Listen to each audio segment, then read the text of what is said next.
Assalamualaikum warahmatullahi wabarakatuh. Perkenalkan, nama saya Marta Devi. Hari ini saya akan membahas apa itu earning management dan faktor-faktor yang mendorong perusahaan melakukan earning management.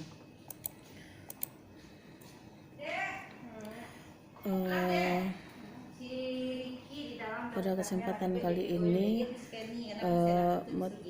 kita akan membahas motivasi atau faktor-faktor yang mendorong perusahaan melakukan manajemen laba atau earning management.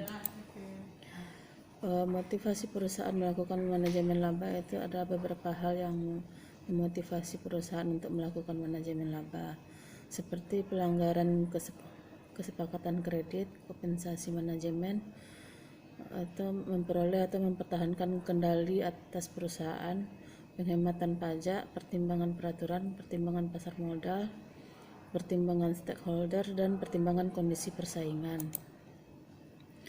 Adanya peluang seperti kelemahan standar akuntansi dan informasi asimetris antara manajer dengan pihak luar juga mendorong perusahaan untuk melakukan earning management atau manajemen laba.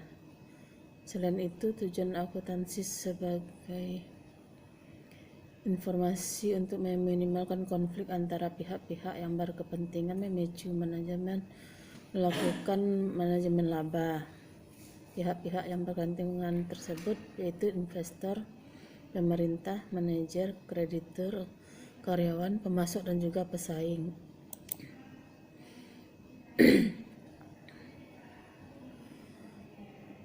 Menurut Watt dan Zimmerman, ada 3 hal yang menjadi motivasi perusahaan melakukan earning management atau manajemen laba, yaitu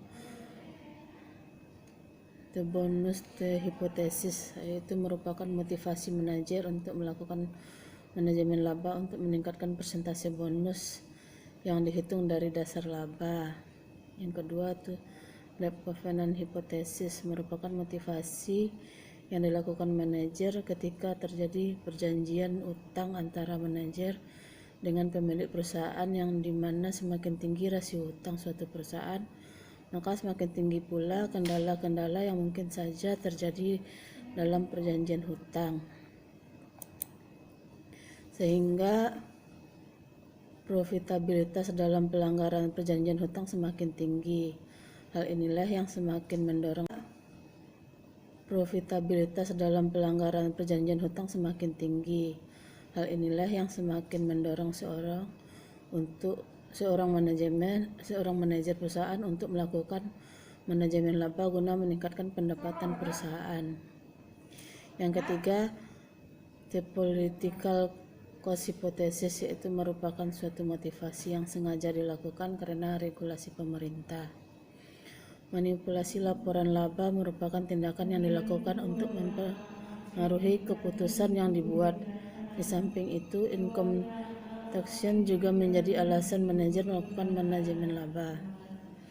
Demikianlah untuk sementara. Saya sudah dengan. Assalamualaikum warahmatullahi wabarakatuh.